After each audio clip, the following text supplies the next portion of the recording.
Hello students, I am Dr. Meenakshi Maur, Assistant Professor Zoology, Sri Samlaji Government College, Manfia, Chittor. Today my topic is characteristics of Annelida. The phylum Annelida was first coined by Lamarck for the higher segmented worms. Annelids. Annelius means little ring and Idius means form. These segmented worms are mostly aquatic. They may be marine or freshwater. Some are terrestrial as well. They may be burrowing or tuberculous. They may be sedentary or free living. Some worms are commensal or parasitic. Their body is elongated. They are triploblastic, means they have all the three germ layers, that is endoderm, mesoderm and ectoderm. They are bilaterally symmetrical. They are truly coelomate, means they have a true coelom. They are vermiform. Body is metamerically segmented. See here, these are the segments. These segments are externally differentiated by transverse grooves. These are transverse grooves. And internally by septa into number of division. And each division is called segment, metamer or somite. Appearance of metamerism represents their greatest advancement, and just because of presence of this metamers or segments, they are known as segmented worms. They have paired appendages. Their body organization is of organ great system. Epidermis is of single layer of columnar epithelium cells and covered by a thin cuticle which is not made up of chitin. Body wall is dermomuscular. Outer muscle fibers are circular and inner muscle fibers are longitudinal. Appendages are joined when present. So, they are never when present, they are jointed. Locomotory organs, appendages are jointed when present, and the locomotory organs are segmentally repeated chitinous bristles, which are known as setae or chetae, which are appended in the skin. They may be bored by laterally fleshy appendages or parapodia. So these are parapodia. Here, these are the parapodia in Nereis.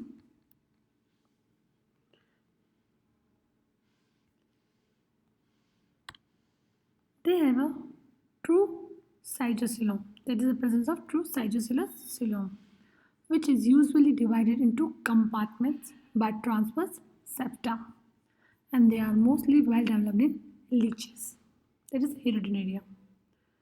Coelomic fluid is present with cells or corpuscles. Here you can see this is the ectoderm, here blastocele, this is endoderm, and these are early mesodermal cells. So here split in mesoderm, this is the gut which is made up of endoderm and blastocele, and this is a ectoderm. Now coelom is developed over here. It is covered with both the sides with mesodermal cells. That's why it is a true coelom. And here it is endoderm covering the gut, and this is a ectoderm. Now, digestive system. Digestive system is straight, that is alimentary canal is straight and complete, and digestion is entirely extracellular. So here, mouth, pharynx, esophagus, crop, gizzard, intestine. In intestine you can see typhlosul. This is a anus. So alimentary canal is straight tube-like. Now respiration. Respiration occurs through moist skin or gills of parapodia and hand. They have a uh,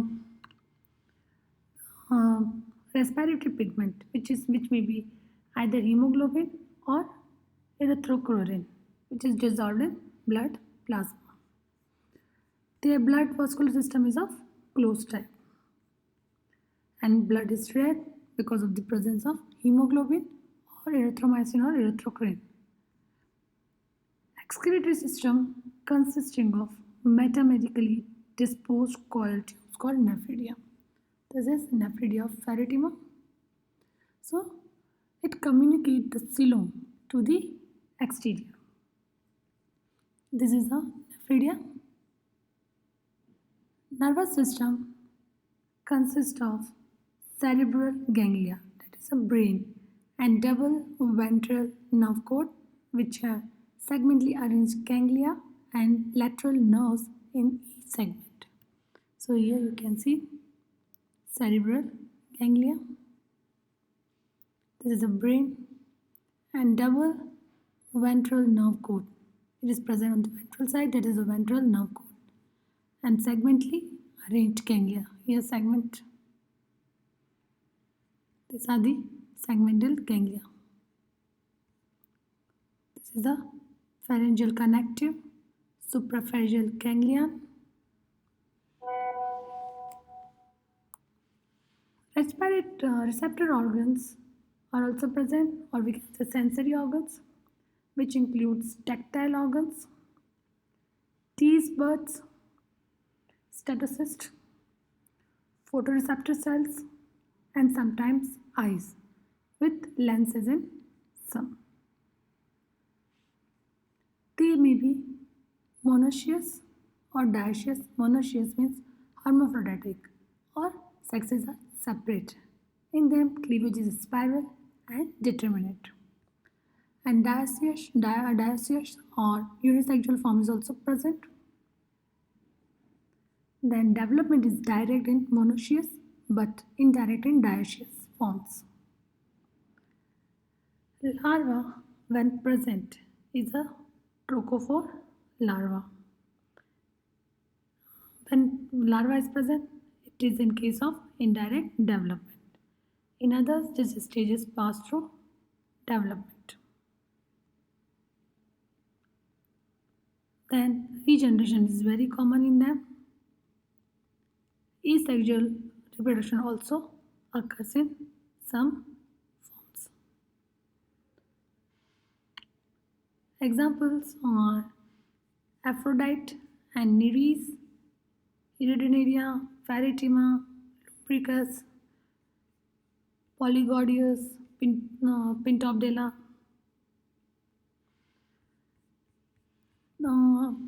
Annelida comprises of 4 classes: Polychaete, Iridini, Oligochaete, and Arachnelids. So Aphrodite and Nereis are the examples of polychaetes. Iridini is examples of Dinaria. Pheretima and Lumbricus is an example of oligochaete. And Polygodius and Pintobdella is an example of class Arachnelida. Now, here I want to discuss more about nephridia. Nephridia is also segmentally arranged coiled tubes of ectodermal origin, and it developed as invagination from ectoderm into coelom. They communicate with the exterior through laterally placed small apertures called nephridopores. Internally, they may and blindly. That is protonephridia. Internally, they may and blindly do so. They are protonephridia, or may they open by small ciliated funnels or nephrostomes into coelom. They are metanephridia. Nephrostomes may open into the coelom of the same segment in which the nephridia lie, or of the segment just in front. Nephridia are primarily excretory in function, but may secondarily serve to convey the genital products to the exterior. Polychaetes' excretory organs may be protonephridia and metanephridia. Now, one more thing, regeneration is common in annelids. What is regeneration? Regeneration means re means again. Generally means to beget. Actually, it is the normal response of the organism to replace the lost, injured, worn out, or used up parts of the body, which occurs by cellular multiplication and differentiation. Many lower forms like Hydra, Planaria show this capacity, but higher the animal in the scale of life, the more restricted is its power of regeneration. So, the capacity to regenerate lost parts occurs in all the annelids, more so in the polychaetes and oligochaetes, but it is not present in leeches. Regeneration is of great advantage to the animal. For the worms which have an elongated body, injury inflicted by predator is a very common hazard.